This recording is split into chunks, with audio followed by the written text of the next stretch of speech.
Students நம்ம ஏற்கனவே coupling பற்றி ஏற்கனவே ஒரு இன்ட்ரடக்ஷன் பார்த்துட்டோம். ஸோ அதனால் இப்போ நம்ம டைரெக்டாக வந்து ப்ரொசீஜர்ஸ் டிசைன் ப்ரொசீஜர்ஸ் என்னங்கிறத பார்ப்போம்.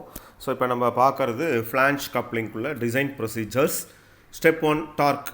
அதாவது ப்ரொசீஜர்ஸை பொறுத்தவரையும் இந்த கப்ளிங்னா உனக்கு ஏற்கனவே என்னங்கிறது பார்த்துட்டோம். இதில் என்னென்ன வந்து நம்மளுக்கு பார்ட்ஸ் இருக்குது, எப்படிலாம் இது வந்து என்னுடைய ஒர்க்கிங் பிரின்சிபலில் ஒர்க் ஆகிறப்ப என்ன மாதிரி அதை டிசைன் பண்ணுறப்ப என்ன மாதிரி ப்ராப்ளம்லாம் வரும் அப்படிங்கிறத நீ ஃபஸ்ட்டு ஒரு அனலைஸ் பண்ணிக்கோ. ஸோ இதை பொறுத்த வரையும் பார்த்தீங்கன்னா உனக்கு சாஃப்டாக வந்து கனெக்ட் பண்ணுறதுக்கு தான் இந்த கப்ளிங் வந்து யூஸ் ஆகுது. பெரிய அளவு ஒன்றும் பெரிய மெக்கானிசம்லாம் கிடையாது. ரெண்டு சாஃப்டாக வந்து கனெக்ட் பண்ணுறதுக்கு ஒரு டிவைஸாக வந்து இது யூஸ் ஆகுது. ஸோ அப்போ இதில் வந்து என்னென்னா பவரை வந்து ஆக்ட் ஆகும். அது ரோட்ரி மோஷன்லேயோ வந்து ரொட்டேட் ஆகிறப்ப வந்து பவரு டார்க் எல்லாமே இது வந்து அப்ளை ஆகும்.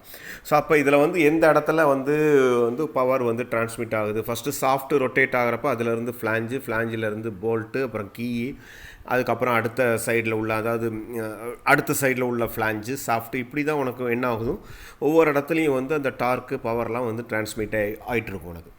ஸோ அப்படி ஆகிறப்போ உனக்கு எந்த மாதிரி இடத்துல ஃபெயிலியர் ஆகுது அப்படிங்கிறத நம்ம வந்து பார்க்க போகிறோம். அதில் என்னென்ன பார்ட்ஸ்லாம் வந்து இருக்குது, அதை எப்படி டிசைன் பண்ண போகிறோம். கப்ளிங்கை பொறுத்தவரையும் உனக்கு வந்து என்னென்னா பேசிக்காக சாஃப்ட் டயாமீட்டரை பேஸ் பண்ணி தான் உனக்கு எல்லாமே வந்து டிசைன் பண்ணுவாங்க. ஃப்ளாஞ்ச் ஆகட்டும், இல்லை வந்து போல்ட் ஆகட்டும், கீ ஆகட்டும், எல்லாமே வந்து எதை பேஸ் பண்ணி பண்ணுறாங்க அப்படின்னா அந்த சாஃப்ட் டயாமீட்டர் பேஸ் பண்ணி தான் எல்லாமே வந்து நம்மளுக்கு டிசைன் பண்ணுறாங்க. ஸோ அந்த மாதிரி இதில் ஃபஸ்ட்டு ஸ்டெப் வந்து நம்மளுக்கு ஏற்கனவே இதெல்லாம் பார்த்த ஸ்டெப்ஸ் தான். ஆனால் கொஞ்சம் பெரிய ப்ரொசீஜர்ஸ் மாதிரி இருக்கும். பட் நம்ம ஏற்கனவே இதெல்லாம் வந்து சால்வ் பண்ணியிருக்கோம். முன்னாடியே டார்க்கு பார்த்துருக்குறோம், ஷேரிங்னா பார்த்துருக்கோம், என்னென்னு க்ரஷிங்னா என்னென்னு பார்த்துருக்கோம். ஸோ அப்போ இதில் டிசைன் ப்ரொசீஜர் ஃபார் ஃப்ளான்ஜ் கப்ளிங்கில் first step torque. So torque notation T equal to 9550 into power divided by N, newton mm, இதுக்கு யூனிட் தெரியும். ஸோ Tங்கிறது டார்க்கு, அது நியூட்டன் mmல இருக்கும். Pங்கிறது பவர், அது வாட்ஸில் இருக்கும். Nங்கிறது ஸ்பீடு. ஸோ இதெல்லாமே வந்து நம்ம ஏற்கனவே பார்த்துருக்குறோம். ஸோ அது மூலமாக நம்ம என்ன பண்ணி கண்டுபிடிச்சிடலாம், டார்க்கு வந்து கண்டுபிடிச்சிடலாம். ப்ராப்ளத்தில் வந்து பவர் கொடுத்துருப்பாங்க, அதுக்கப்புறம் ஸ்பீடும் கொடுத்துருவாங்க. ஸோ அப்போ நமக்கு என்ன கிடச்சிரும், டார்க் வந்து கிடச்சிரும். அதுக்கு அடுத்து செகண்ட் ஸ்டெப் வந்து diameter of the shaft diameter ப்ராப்ளத்தில் கொடுத்துருந்தாங்கன்னா நம்ம இந்த ஸ்டெப்பு கண்டுபிடிக்க தேவையில்லை. இல்லைன்னா நம்ம என்ன பண்ணணும், டார்ஷனல் ஈக்குவேஷன் பேஸ் பண்ணி செகண்ட் ஸ்டெப் வந்து கண்டுபிடிக்கிறோம். இது ஏற்கனவே நம்ம வந்து என்ன பண்ணியிருக்கோம், ஜேர்னல் பேரிங்லாம் நம்ம பார்த்துருக்கோம். T equal to π/16 into shear stress into d³ newton mmல இருக்கும் டார்க்கு. ஸோ அதை பேஸ் பண்ணி நம்ம என்ன பண்ணிக்கிறோம், டயாமீட்டரை வந்து நம்ம கண்டுபிடிச்சிடறோம். ஸோ Dங்கிறது டயாமீட்டர் ஆஃப் தி சாஃப்ட், Tங்கிறது டார்க்கு நியூட்டன் mmல இருக்கும். Fs அப்படிங்கிறது ஷியர் ஸ்ட்ரெஸ்ஸு. எதுக்குன்னா சஃபிக்ஸில் இன்னொரு ஸ்மால் எஸ் ஏன் போட்டிருக்கேன்னா சாஃப்ட்டுக்கு தான் ஷியர் ஸ்ட்ரெஸ் வந்து நம்ம கண்டுபிடிக்கிறோம். அதாவது shear stress of shaft material, அது ஷியர் ஸ்ட்ரெஸ்னாவே நியூட்டன் பர் mm² தான் உனக்கு யூனிட் இருக்கும். ஸோ இது வரையும் நம்ம என்ன பண்ணிடுறோம், செகண்ட் ஸ்டெப்பை வந்து முடிச்சுக்கிறோம். Third step empirical relations. அப்படிங்கிறது வேறு ஒன்றும் கிடையாது, டயாமீட்டர் ஆஃப் தி சாஃப்டை பேஸ் பண்ணி நம்ம ஃப்ளாஞ்சுக்குள்ளே, அந்த ஃப்ளாஞ்சுங்கிறது என்னது ஒரு டிவைஸ்ன்னு நான் சொல்லியிருக்கிறேன். அந்த டிவைஸ் உள்ள டைமென்ஷன்லாம் வந்து ஒரு அனுபவ ரீதியாக வந்து நம்ம வந்து இவ்வளோ தான் இருக்குன்னு ஒரு அசம்ஷனில் வந்து நம்ம என்ன பண்ணுறோம், அந்த டயாமீட்டர் சாஃப்ட் டயாமீட்டர் எவ்வளோ வருதோ அதை பேஸ் பண்ணி அந்த ஃப்ளாஞ்சுக்குள்ளே என்னென்ன பார்ட்ஸ் நான் ஏற்கனவே உனக்கு ஒரு வீடியோ ஒன்று அனுப்பிச்சிருக்கேன், எக்ஸ்பிளைன் பண்ணியிருக்கேன் நான். ஸோ அதில் உள்ள அந்த ரிலேஷன்ஸ் வந்து பேசிக்காக ஒரு அசம்ஷனில் இவ்வளோ தான் இருக்குங்கிறது ஒரு அனுபவ ரீதியாக இதெல்லாம் வந்து ஒரு டேட்டாஸை வந்து கொடுத்துருக்காங்க. அதனால் இது எப்படி வந்ததுன்னு கிடையாது, இது வந்து ஃபிக்ஸடாக ஸ்டாண்டர்டாக வந்து என்ன பண்ணியிருக்காங்க, இந்த டயாமீட்டர் சாஃப்ட்டுக்கு இப்படி இருக்கணுங்கிறது ஒரு எம்பரிக்கல் ரிலேஷன்ஸில் கொடுத்துருக்காங்க. அதில் பார்த்தீங்கன்னா outer diameter of the hub, அதுக்கு வந்து notation D equal to 2D. பார்த்தீங்கன்னா இது எல்லாமே இந்த டயாமீட்டர் சாஃப்ட்டை பேஸ் பண்ணி தான் உனக்கு வருது. பார்த்தீங்கன்னா புரியுது பார்த்தியா, outer diameter of hub D equal to 2D, அது எல்லாமே வந்து mmல தான் ஒரு யூனிட் உனக்கு. அதுக்கப்புறம் length of hub L equal to 1.5 into D, அதுவும் mmல இருக்கும். Diameter of the pitch circle DPங்கிறது 3D. பிட்ச் சர்க்கிள்ங்கிறது அந்த போல்ட்டு உட்கார இடம் சென்டர் பிளேஸ் தான் பிட்ச் சர்க்கிள்பாங்க. நான் உனக்கு அந்த வீடியோவில் உனக்கு காமிக்கிறேன் அப்படிங்கிறது. அடுத்து outer diameter of the flange, அது வந்து D சஃபிக்ஸில் 4D, அது வந்து 4 இன்ட்டு D. அடுத்து திக்னஸ் ஆஃப் தி ஃப்ளாஞ்சோட திக்னஸ் 0.5 இன்ட்டு D mmல இருக்கும். Thickness of the productive flange, அது ப்ரொடக்டிவ்னா என்னதுன்னா அது உள்ளுக்குள்ளே அந்த போல்ட் வந்து உள்ளே உட்கார இடம் தான் வந்து, அது பார்த்தா திக்னஸ் ஆஃப் T சஃபிக்ஸில் P 0.25 இன்ட்டு D mmல இருக்கும். ஸோ இதுதான் வந்து உனக்கு எம்பரிக்கல் ரிலேஷன்ஸில் டயாமீட்டர் நீ வந்து கண்டுபிடிச்சிட்டேன்னா என்ன பண்ணிடலாம், இந்த ரிலேஷன் மூலமாக நம்மளுக்கு இந்த டேட்டாஸ்லாம் வந்து எடுத்துக்கலாம். இது டேட்டா புக்லேயும் இருக்குது, ஒரு சில இதில் இருக்கும், நீ பார்த்துக்கலாம். ஸோ டிங்கிறது டயாமீட்டர் ஆஃப் தி சாஃப்ட் நம்ம வந்து ஏற்கனவே தெரியும். அடுத்து step number 4 dimension of key. இதெல்லாம் வந்து நம்ம ஏற்கனவே கீழே பார்த்துருக்கோம் பார்த்தியா, இந்த ஸ்டெப்ஸ்லாம் வந்து நம்ம பார்த்துருக்கோம். எது பேஸ் பண்ணி பண்ணுறோம், டிபெண்டிங் அப்பான் சாஃப்ட் டயாமீட்டர் என்னவோ அதை வந்து நம்ம பேஸ் பண்ணி width of key and thickness of key வந்து கண்டுபிடிக்கிறோம். அது 5.16 வந்து நம்ம என்ன பண்ணுறோம், 5.16 ஏற்கனவே கீயோட டிசைன் ப்ரொசீஜர் ப்ராப்ளம்லாம் பார்த்தோம் பார்த்தியா. அப்போ மேலே வந்து பார்த்தீங்கன்னா டயாமீட்டர் இருக்குது, எனக்கு சாஃப்டோட ஃபார் சாஃப்ட் அண்ட் எபோவ்னு இருக்குது. ஸோ அந்த டயாமீட்டரோட சாஃப்ட் டயாமீட்டர் எவ்வளவோ நம்ம அதை பேஸ் பண்ணி திக்னஸும் வித்தும் வந்து நம்ம என்ன பண்ணிக்கிறோம், கண்டுபிடிச்சிக்கிறோம். ஸோ அதை தான் வந்து நம்ம என்ன பண்ணுறோம், டேட்டா புக்கில் இருந்து எடுத்துக்கிறோம். டைமென்ஷன் ஆஃப் கீங்கிறது 4th ஸ்டெப்பு பார்த்துக்கிறோம். ஸோ அப்போ length of key equal to என்னது, width of key equal to W சஃபிக்ஸில் கே என்ன வருதுங்கிறத போட்டுக்கலாம். திக்னஸ் ஆஃப் கேக்கு டி ஸ்மால் டி சஃபிக்ஸில் கே. இதை வந்து என்ன பண்ணுறோம், டேட்டா புக்கில் இருந்து நோட் பண்ணி வச்சுக்கிறோம். Length of key equal to 1.5 × d. அது ஏற்கனவே நம்ம லென்த் ஆஃப் கீங்கிறது நம்ம என்ன பண்ணியிருக்கோம், அதாவது பார்த்தீங்கன்னா கீழே இங்கே பாரு, L equal to length of hub. அதாவது பார்த்தீங்கன்னா அந்த ஹப் என்ன லென்த் இருக்கோ அந்த லென்த் தான் கீ இருக்கும் எப்பயுமே.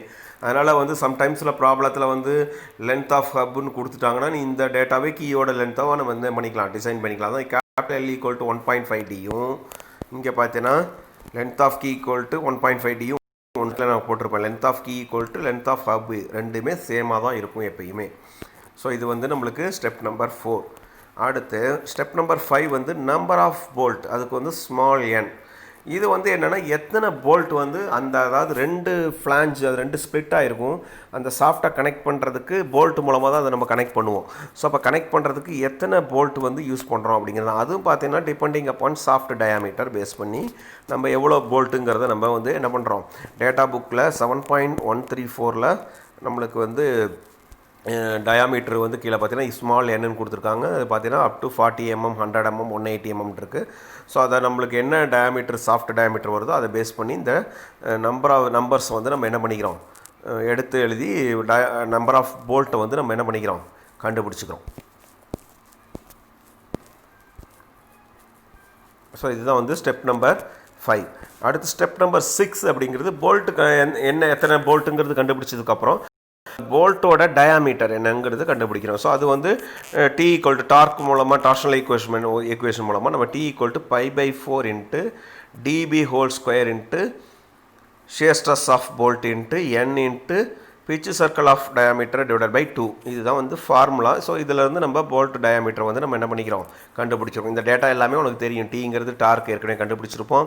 Shear stress of bolt material ப்ராப்ளத்தில் கொடுத்துருப்பாங்க. நம்பர் ஆஃப் போல்ட் கண்டுபிடிச்சி நம்ம நம்பர் ஆஃப் போல்ட் முன்னாடி ஸ்டெப்பில் கண்டுபிடிச்சிட்டோம். ஸோ அப்போ நம்ம என்ன கண்டுபிடிச்சிடலாம், போல்ட்டோட டயாமீட்டர் வந்து எவ்வளோங்கிறத நம்ம ஸ்டெப் நம்பர் 6 வந்து கண்டுபிடிச்சிடலாம். இதில் ப்ராப்ளம் சால்வ் பண்ணுறப்போ உனக்கு ஈஸியாக இருக்கும். ஸ்டெப் நம்பர் 7 ஆல்ரெடி நம்ம க்ரஷிங் ஷேரிங்லாம் வந்து நம்ம பார்க்குறோம். ஸ்டெப் நம்பர் 7 வந்து பார்த்திங்கன்னா என்னதுன்னா checking the bolt for crushing.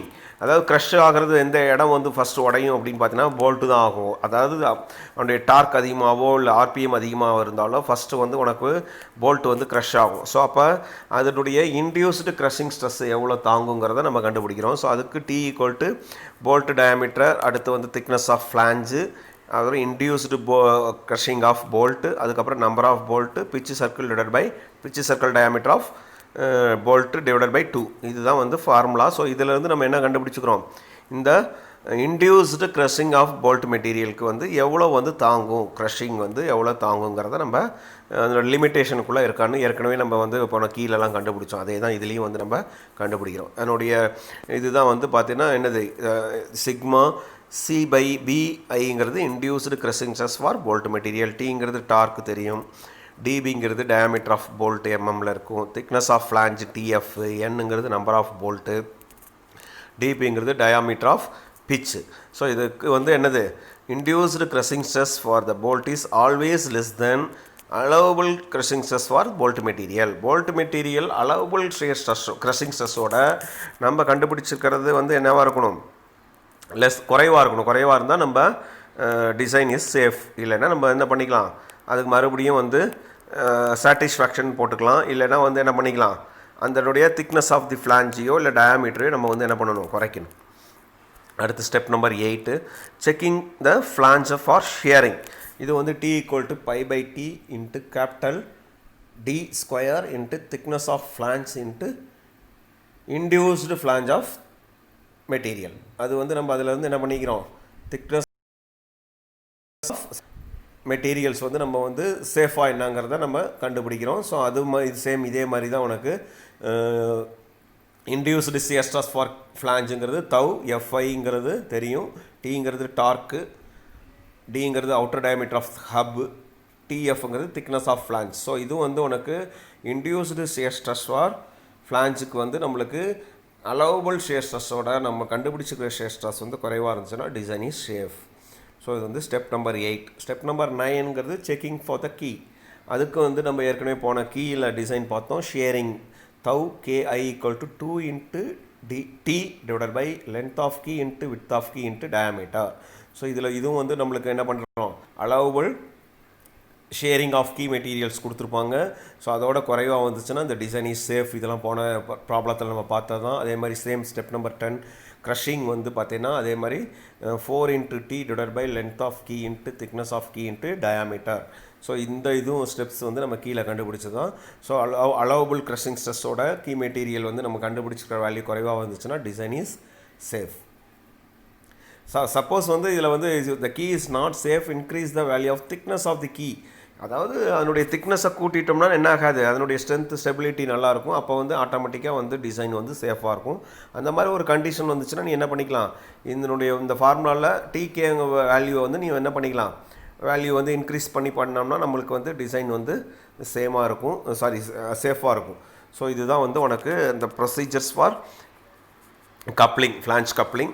So diagram வந்து சேம் 7.134 இந்த டயக்ராம் எடுத்து அவுட்லைன் டயக்ராம் போட்டு நீ என்ன பண்ணிக்கலாம், ரிசல்ட்டை வந்து ப்ராப்ளமேட்டிக்ஸில் வரப்போ ரிசல்ட்டை எடுத்து எழுதிட்டேன்னா உனக்கு இந்த ப்ரொசீஜர்ஸ் வந்து கம்ப்ளீட் ஆகும். ஸோ இதை பேஸ் பண்ணி நம்ம அடுத்த ப்ராப்ளம் வந்து எப்படிங்கிறத பார்க்கலாம். வேறு ஏதாவது டவுட்டுன்னா நீ என்ன பண்ணிக்கலாம், கேட்கலாம்.